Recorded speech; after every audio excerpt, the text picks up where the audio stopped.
timp ce developa și uite așa ne trece noaptea.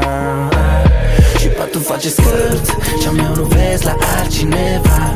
Dar să nu mă spui lui mama, mai bine auzi ce-ți cântă popa. Hâț, hâț, Johnule, hâț, ei. Hâț, hâț, Johnule, boom. Hâț, hâț, Johnule, hâț, ei. Hâț, hâț, Johnule. Hâț, hâț, Johnule, hâț, ei.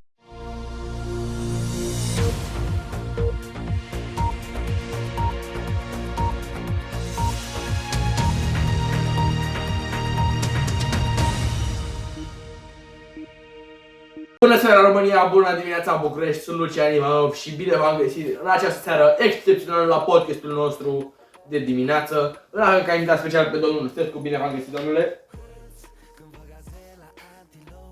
Iar ca invitat principal pe domnul Matei Vasiliu, bine v-am găsit domnule. O să începem prin a vă adresa o întrebare destul de simplă din punctul meu de vedere. O întrebare la care fanii vor un răspuns, iar din punctul meu de vedere, fanii trebuie să primească răspunsul. Ok, domnule Vasiliu, sunteți pregătit? Cum funcționează parașuta din proiectul dumneavoastră? După cum se poate vedea... După cum se poate vedea,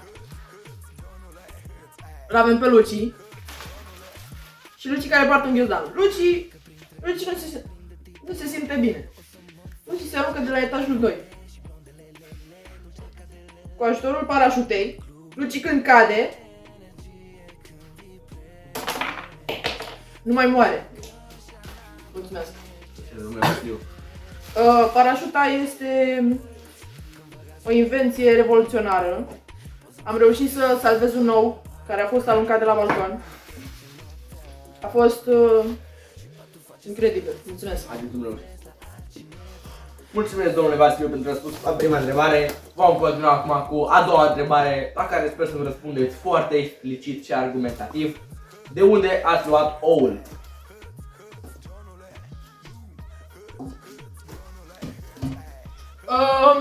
Oul l-am luat de la mama din frigider și probabil mami l-a luat de la Lidl. Mulțumesc. Cu plăcere, domnule Vasiliu, mulțumesc pentru răspuns.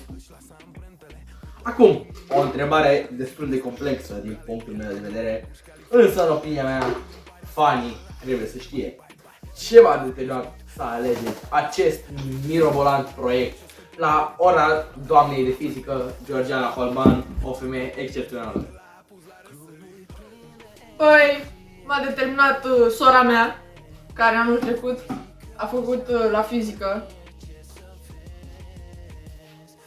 un proiect tot despre un oușor care a fost aruncat de la etajul 2 cu o parașută. Aaaa, șeful! A fost aruncat de la etajul 2 cu ajutorul unei parașute. Oușorul a supraviețuit și a luat un 10. Și eu era un 10. Vă mulțumesc, domnule Vasiliu, pentru răspunsurile dumneavoastră. Consider că am mai început